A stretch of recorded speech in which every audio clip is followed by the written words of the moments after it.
సందర్భంగా ఒక విషయం చెప్పదలుచుకున్నాను అధ్యక్ష.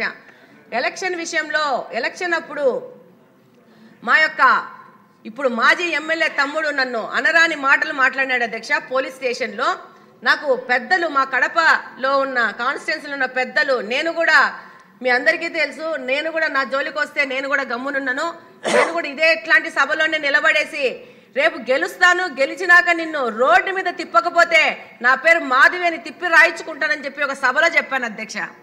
చెప్తే యంగ్స్టర్స్ అందరూ బాగా మాధవక్క బాగా మాట్లాడింది అన్నారు. పెద్దోళ్ళు ఉంటారు, పెద్దోళ్ళు వాళ్ళకి అనుభవం డెఫినెట్గా ఎక్కువగా ఉంటుంది. వాళ్ళు ఏమన్నారు, అట్లా మాట్లాడకూడదు కదా, పెద్ద ఫ్యామిలీ నుంచి వచ్చింది కదా, అలా మాట్లాడకూడదు అని చెప్పారు అధ్యక్ష. నాకు ఫోన్లు చేసి పర్సనల్గా వచ్చి నేను ఒకటే అంటున్నాను అధ్యక్ష, మహిళలకు అందరికీ చెప్తున్నాను, ఎవరన్నా మన మీద దాడి చేస్తే మా నాన్న వస్తారు, మా అన్న వస్తాడు, మా తమ్ముడు వస్తాడు, నన్ను కాపాడుతాడు అనే ఆలోచనను వదిలేసి మనకు దెబ్బ తగిలింది, నొప్పి మనం భరించాము. ఒక కుక్క వచ్చి మనల్ని కాటేస్తే వెంటనే కింద ఉన్న రాయి తీసుకొని కొడతామా లేదా? కాబట్టి మనకి ఏ పోలీసు వ్యవస్థ కానీ ఇంకోటి కానీ అవసరం లేదు. మనకు 2 చేతులు ఉన్నాయి. ఒకడు నన్ను మాట్లాడితే నాకు మాట్లాడే కెపాసిటీ ఉంది, ఒకడు నన్ను కొట్టడానికి వస్తే వాడు 2 కొట్టి నేను ఒక్కటనే కొట్టగలుగుతాను.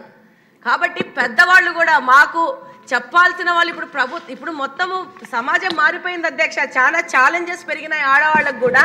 పెద్దోళ్ళు వచ్చేసి అలా మాట్లాడకూడదు అని చెప్తే నేను ఆ రోజు మా హస్బెండ్కి మా భర్తతో అన్నాను, మీరు వచ్చి కాపాడే వరకు నేను ఆగుతానా? కుక్క ఎంట పడితే వెంటనే తీసుకొని కట్ట తీసుకొని కొడతానా లేదా? ఇది కూడా అంతే. అతను వచ్చి పోలీస్ స్టేషన్లో అంత అన్యాయంగా మాట్లాడితే ఈ పెద్ద మనుషులందరూ ఏమి చేసినారు? వీళ్ళందరూ ఖండించాలి కదా. అదే రోజు అదే పెద్దింటి కోడలైనా నన్నే మాట్లాడినప్పుడు పెద్ద మనుషులందరూ వచ్చి ఖండించాలా? ఖండించలేదు. ఎందుకు ఖండించలేదంటే అధ్యక్ష, ఆ రోజున్న వైసీపీ ప్రభుత్వానికి భయపడి ఎవ్వరూ బయటికి రాలేదు. కాబట్టి నేను మహిళలకు చెప్తాను, వీఆర్ సెల్ఫ్ సఫిషియంట్, మనం ఎవరికి తక్కువ కాదు.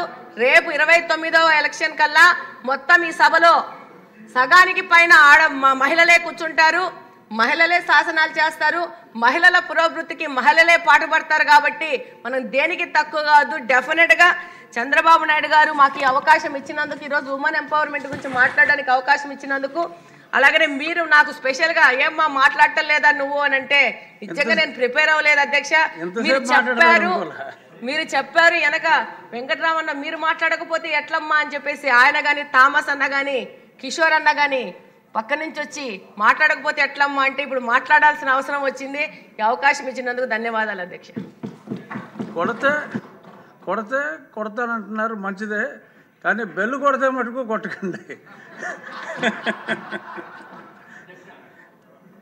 ఆగండి. ఇంకా ఇప్పుడు ఎత్ర నార్యస్తు పూజ్యంతే రమంతే తత్రో దేవత అంటే ఏంటి? వేర్ ఉమెన్ ఆర్ హానర్డ్, అక్కడ దేవతలు ఉంటారు అని.